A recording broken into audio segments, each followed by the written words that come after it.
welcome back to Casablanca. In today's episode, I am talking about Secondhand Lions, which is a 2003 film written and directed by Tim McCanlies and starring Haley Joel Osment, Michael Caine, and Robert Duvall. I saw this movie when it came out in 2003. It was one of those movies. It's like it was a huge hit when it first came out. Everyone was talking about it when it came out, and then like very few people remember it. Like, every now and then, I hear it mentioned, but it's like kind of as a joke. Like when people mention Fabio, it's kind of like it's so random. It's one of those kind of things. Like I don't know if that makes sense to anybody but me. I only see Fabio mentioned as, I don't want to say a punchline, but like people mention randomly, and then Secondhand Lions will be mentioned randomly. It's funny. I have had Secondhand Lions on my list to do all season, so I was already planning on doing this. And then the other day I was watching Community, and they mentioned Secondhand Lions, which isn't that surprising in retrospect because it's very pop culture heavy. So they basically each episode is basically just listing pop culture references. So Secondhand Lions was bound to come up eventually. So I don't know if that's really that surprising. But anyway, so the story of this one is basically this kid, he's dropped off at his uncle's house. Has two uncles' house. And his mom goes to, well, she says El Paso, but she's actually going to Vegas. And he doesn't want to go. He's dealt with enough. And he quickly realizes that his uncles are quite interesting, actually. They say that they had a really exciting life, and they said like they went to I believe Morocco in Africa. They started in Europe in the French army, I want to say, and then they ended up in Morocco and went on a whole bunch of adventures. Throughout the film, you find out about all these adventures they went on. And the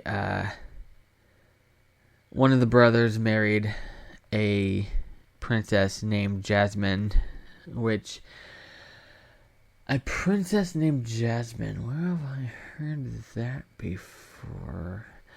I don't know. It's unique. Never heard that before.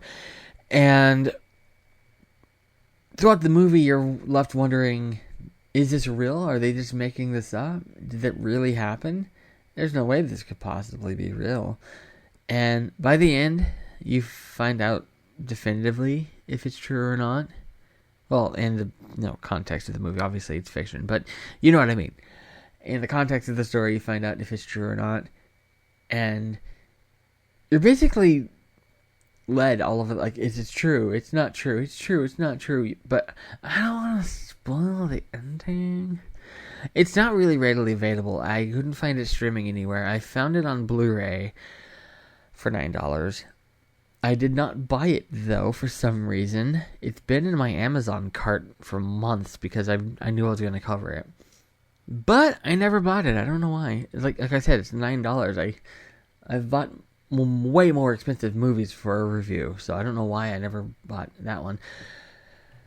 Instead, what I ended up having to do was rent it on YouTube. So that's what I ended up doing.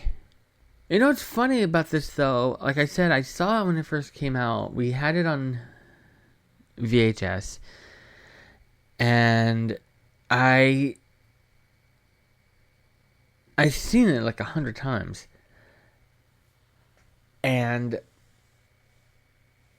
it wasn't until this watch, because that's the first time I've seen it in,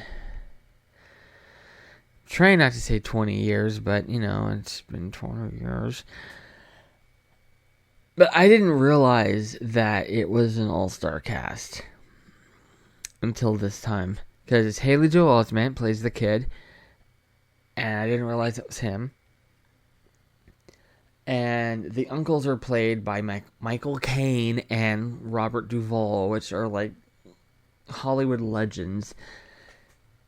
And directed by Tim McCanlies.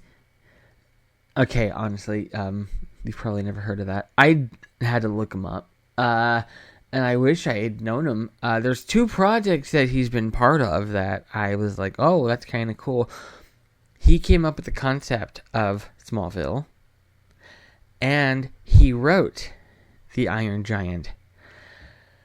So that's pretty cool, especially that Iron Giant part. I've never seen Smallville, but I know what it is. I know what the concept is. So that's a thing. Iron Giant, however, is a very nostalgic movie for me. I see it as a Christmas movie because I got the movie for Christmas in 1999. And it came with a little an Iron Giant action figure. And ever since then, I've seen it as a Christmas movie. I think there is snow in the movie. I haven't seen that one in 20 years. So many movies I haven't seen in 20 years. I hate that.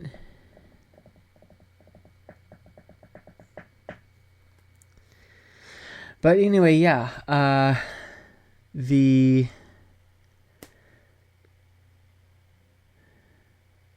You know what's funny? I don't remember much about this movie I didn't remember much about this movie when I had first seen it.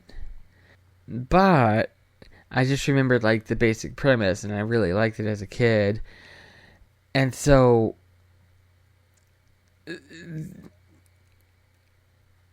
it was basically like watching it for the first time. I remember thinking, oh, it's called Secondhand Lions, and it's more of a metaphor than a literal Secondhand Lions. Like, what even does that mean? Wait, no. Whatever does that mean?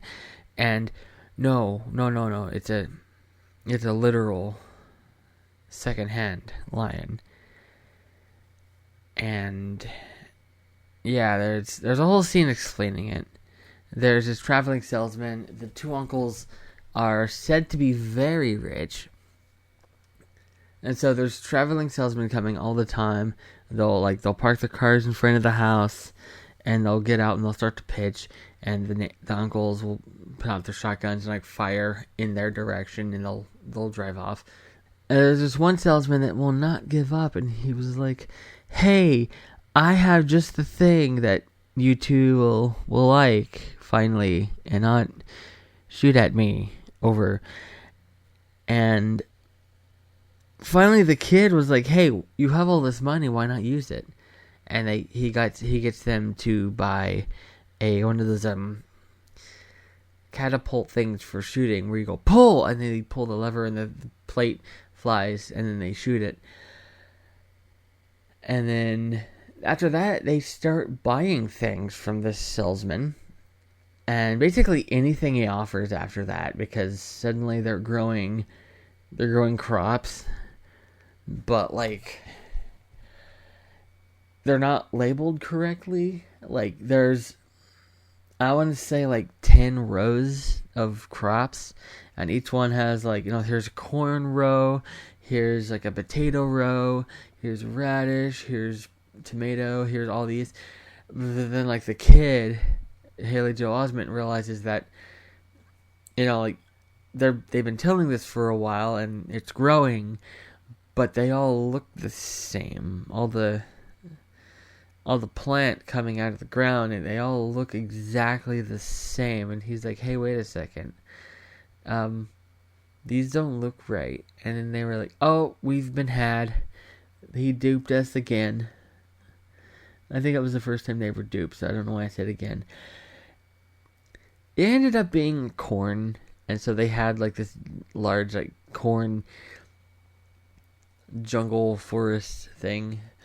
And then one of the things he offers are like zoo animals, giraffes, a lion. Those are the only animals I remember. because the giraffe is like one of my favorite animals, and I see it and I'm like, hey, it was a giraffe, and I like the giraffes. And then I remember the lion because it was the name of the movie, and also it was a major plot point that he had. In this movie called Secondhand Lions, it was a major plot point that he had a secondhand lion.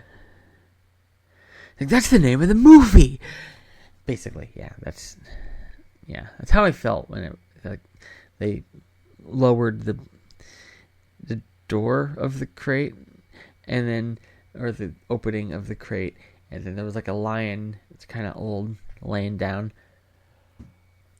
And like the lion was tired, didn't really do much, but really liked the kid. Took a quick liking to the kid, and that comes back into play later in the movie. Again, I don't want to spoil the movie. I don't want to spoil what happens at the end.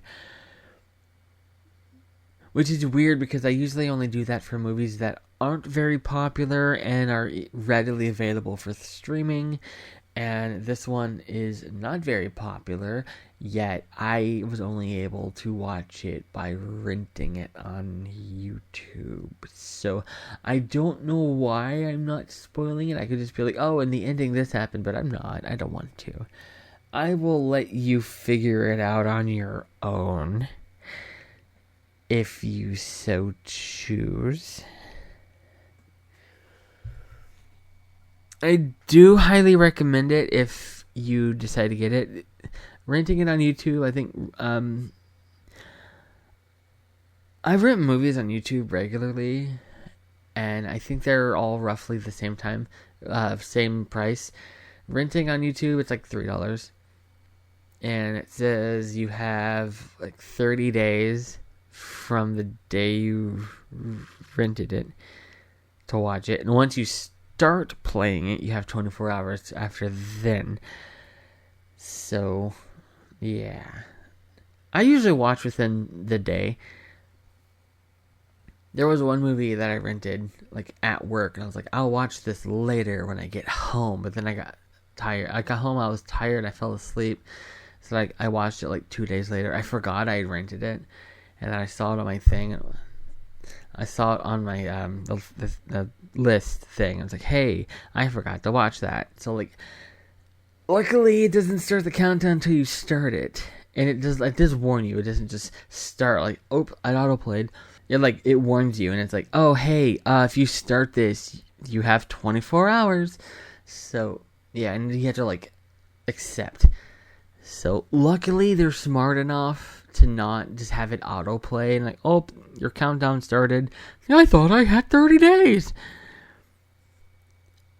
But if you don't want to deal with the YouTube streaming and buying it on there or renting it on there, you could also just, like I said, buy it on Blu-ray. It's like $9. I did find one for like $25, and it was like a fancier looking case. I think it also was one disc and like the same few features. I think it was just you're basically just paying double for a fancy case. If it was, if it was like 2 disc with loads of features, it was like a 20th anniversary edition, yeah, I would say that was worth it. But if it's literally the $10 one, if it's just the case, you're just paying extra for the case. I'm gonna say no, just get the $10 one. But yeah, I think that's all I'm gonna say about that. I do highly recommend it. I do believe I did say that already. And